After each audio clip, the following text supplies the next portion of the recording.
apapun bisa terjadi, apalagi Mobile Legends game for everyone juga kalau udah masuk mid game to late game yang perlu diperhatikan. Kita bakal lihat visualisasi dari 10 hero yang sudah diamankan oleh Onyx Esports bertemu dengan Bigetron Alpha. Tapi jujur, aku tuh sebenarnya pengen lihat permainan adu retribution dari Kairi dan juga Superken.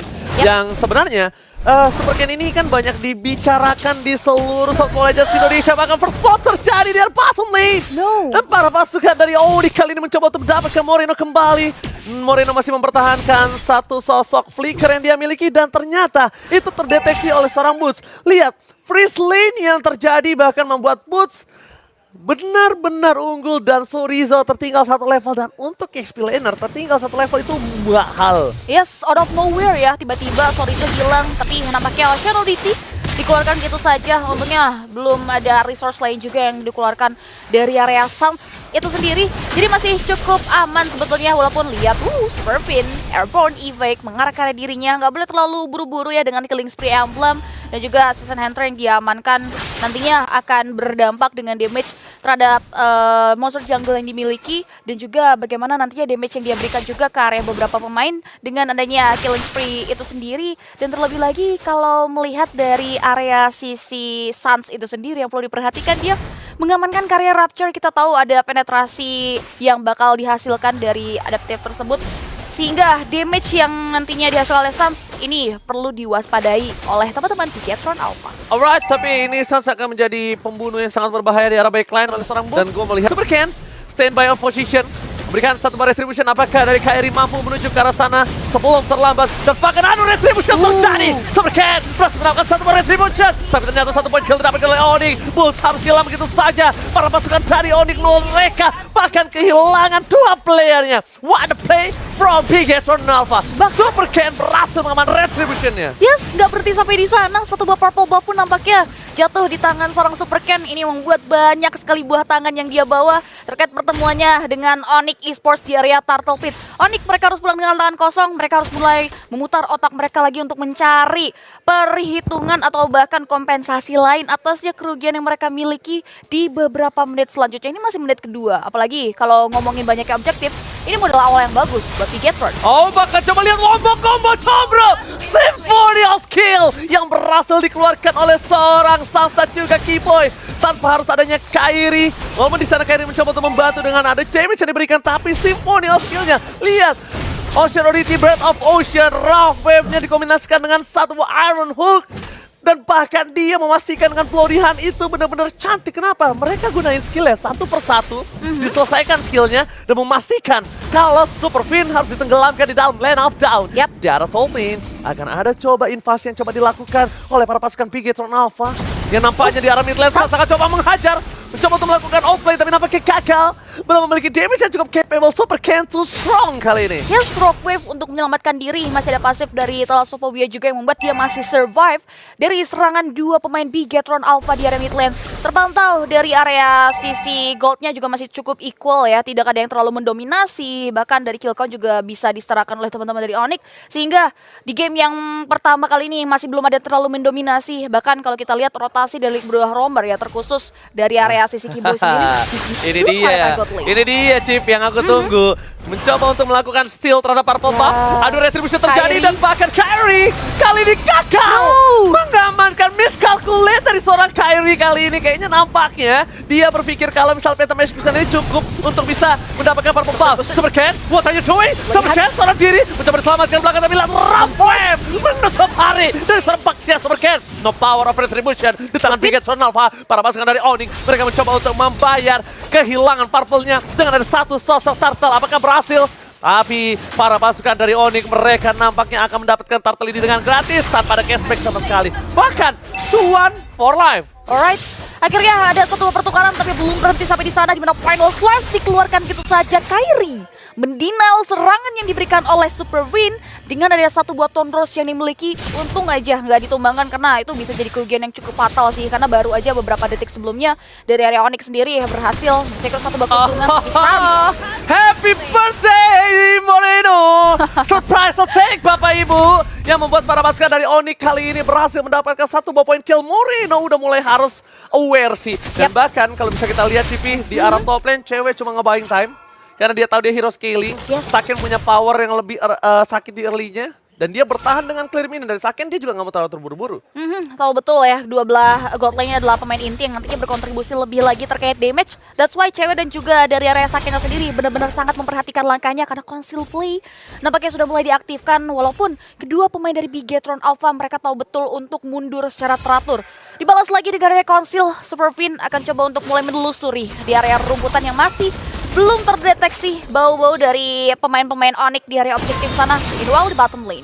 Oh, mencoba untuk mendapatkan satu sosok Sorizo dan ternyata nampak One Kairi. Almost is never enough. Sorizo still survive di bottom lane. Tapi coba di cancel. Raven dikeluarkan, tidak terlalu berimpact sangat banyak. Dan bahkan cewek fokus ke Saken. Raven for Keyboy. Dibalikan kembali ke dan bahkan Moreno berhasil mengoplay. 3 player hilang. Onyx kehilangan 3 player, 3 pilar utama mereka. Dan bahkan di atas top lane menjadi sosok yang rugi karena turret 3 orang membuat Bigetron bebas untuk melakukan rotasi. Kairi terlalu sulit untuk ditangkap. Dan bahkan kalau bisa aku bilang ini mereka bisa invasi jungle, ngamanin jungle-nya. Karena buying time oleh Sorizo di bottom lane itu mahal banget ternyata. Yes, Kairi yang bisa maksimalin keadaan, hero yang cukup lincah juga akhirnya bisa membayar 3 nyawa teman-temannya. Walaupun secara general tuh masih belum bisa untuk menutupi kerugian yang dialami oleh Onyx atas hilangnya objektif auto turret juga yang harus tumbang. Turtle terakhir sudah mulai dipantau oleh kedua belah jungler dan bahkan Keyboy udah mulai coba untuk menarik area satu buah member yang dimiliki oleh Bigetron Alpha. Terlalu sustain, membuat Keyboy harus mundur lagi ke area belakang. Tapi nampaknya Oke, bakal ada Rovep dari seorang Sat di depan sana. 2 poin kill akan didapatkan. Bahkan di sisi sebaliknya Sat mendapatkan Turtle. Mencoba melakukan outplay. Moreno mundur ke arah belakang. Moreno apatnya from Saken. Gagal mendapatkan seorang Keyboy. Sans gila, Sans mendapatkan 2 poin kill, 1 Turtle. Dan itu bener-bener di luar dari nalar. Karena mungkin bisa kita bilang Sans itu bisa di-cancel sama adanya Final Slash. Itulah salah satu keunggulan yang dimiliki dari Arlott. Tapi ternyata Final Slash tadi nggak berimpact dan Sans dengan petrify-nya. Dia menutup dari seorang Superfin, membuat Superfin nggak bisa mengeluarkan Final Slash. Dan itu menjadi momen untuk seorang Sans. Yes, which is itu bagus banget buat Onyx yang akhirnya bisa menyesuaikan diri. Bahkan dengan adanya pergerakan tersebut, gold yang mereka pegang kendali. Dan lihat Iron Hook bakal dibuka lagi dengan area 1 buat Farman Force juga mengarah ke area 1. Pemain harus tumbang, super can down. Tanpa adanya pertukaran, lihat tadi satu item yang kalau bisa kita tilik yang diamankan oleh Sans adalah Genius One. Terlebih dahulu kita tahu betul power penetrasi yang dihasilkan oleh Sans ini yang harus perlu diwaspadai oleh pemain-pemain Bigetron Alpha. Terlebih lagi rerumputan ini udah dipegang kendali oleh Sans, yang dimana ini bakal enak banget nantinya untuk unpredictable move dan serangan-serangan kejutan terkhusus yang nantinya mengarah ke area Saken nih. Karena kalau ngomongin Saken hingga dengan detik ini sebetulnya belum terpick off. Ya, Saken belum terpick off, malah dia berhasil mendapatkan 2 poin kill. Ini agak cukup berbahaya untuk para pasukan dari Onyx. Dan lebih tepatnya ini berbahaya untuk seorang Kairi. Kalau dia terlalu dive in dan miscalculate, dia akan bisa ditumbangin dengan sangat cepat. Tapi kalau melihat dari para pasukan Onyx dengan ada 2000 gold yang diunggulkan, ini akan menjadi sosok yang berbahaya ketika di arah objektif nanti. Kenapa? Pergerakan goldnya walaupun berbeda 2000 tidak terlalu banyak, tapi mereka bakal coba di all in kah? Dari Sorizo bakal coba untuk memberikan sedikit surprise, tapi di sisi sebaliknya Super Ken akan selalu ngebuka boost karena dia nggak terlalu takut dengan presence dari seorang Sans. Dan mungkin ini adalah alasan kenapa dia menggunakan Baxia. Dia tahu kalau ada hero semacam fighter atau hero semacam kayak assassin itu akan bisa membuat Sans bebas dan mendapatkan keunggulan sangat mahal. No power of retribution, apalagi sekarang jungler butuh banget posisi tersebut. Lihat CP, di atas sana Kairi nggak akan meninggalkan sedikit pun power of objective. Tapi Sorizo bakal coba untuk memberikan sedikit pressure. Kairi mundur ke belakang, surprise attack akan coba terjadi. Tampaknya gagal untuk bisa masuk ke dalam, langsung ada Council Gaming yang diberikan oleh para pasukan Bigetron Alpha. Dibalaskan oleh seorang Council dari Keyboy. Masih coba untuk bertahan, tapi Sans gagal mendapatkan Moreno stand survive. Akan coba dibalikan kembali keadaannya. Kairi bertahan di sana. Cewek bebas masuk. Dan bahkan mancing mania mantap. Take overload yang diamankan Kairi. Dan bahkan mereka menutup dari Baxia. Superfin gagal mengamankan dari sosok Supercat. Dan Moreno mencoba bertahan. Ting-ting bukan permen. Ting-ting bukan biskuit. Kairi akhirnya ter-take down. Yes, double kill berhasil diamankan sebelum kematian dari seorang Kairi yang terjadi di area sisi mid lane. Bagaimana setup dari seorang Sans dengan Rockwave yang berfokus ke area lini pertahanan belakang ini dimiliki oleh Bigetron Alpha. itu yang dimanfaatkan oleh Onyx untuk akhirnya mencuri karya Retribution's power yang dimiliki oleh seorang Kairi. Dengan ada setup seperti itu, Onyx akhirnya berhasil menghancurkan inner turret yang dimiliki oleh Bigetron Alpha. Bigetron Alpha mereka berada dalam posisi yang sangat-sangat tidak diuntungkan. Lord memang belum ter-enhance dan power untuk charge-nya pun tidak ada. Tapi Keyboy. dengan adanya mid Lagi CP Keyboy. Udah aku bilang langsung dia terbakar. no, Palo Slash. Langsung pada saat dikeluarkan begitu saja, tapi gagal mendapatkan cewek. Kata everybody, ada Boots coming. Dia minta terlalu sakit, Reverse. udah ke belakang, belum dia dikeluarkan. Sakit still survive, tapi nampaknya baru pasukan dari Onyx. Mereka berhasil menutup Saurizo. Again and again, Sans. Benar-benar dia fokus dan dapat satu momen lagi dan lagi. Keyboy menentukan kemenangan CP. Yes, benar sekali. Too much CC atau crowd control yang hadir dari Onyx yang membuat Bigetron Alpha yang hanya mengandalkan karya satu pemain saja dengan Purify-nya sulit untuk bertahan dari setup teamfight yang dibentuk oleh pemain-pemain Onyx itu sendiri. Dengan ada Lord, ini cukup mahal dan bahkan dampaknya sangat-sangat positif bagi Onyx Esports karena lihat semua inner turret berhasil dipangkas oleh mereka. Dan ini mempengaruhi terkait item yang sudah mulai tertinggal di angka 6.000 untuk networknya. Karena lihat Fedor of Heaven sudah mulai dikantongi oleh seorang cewek. Starlil Sight sebagai item pertama, disusul lagi dengan Holy Crystal. Ini yang membuat cewek mampu untuk berkontribusi damage melalui adanya Zaman Force dan juga Synchro Visions yang dia buka. Dan perlu diperhatikan juga di mana dari Saken sendiri ini bisa menjadi bom waktu sebetulnya. Karena hingga detik ini belum terpick off. Terlebih lagi dengan area Blood of Despair dan juga Malefic War, damage yang diberikan sudah maksimal.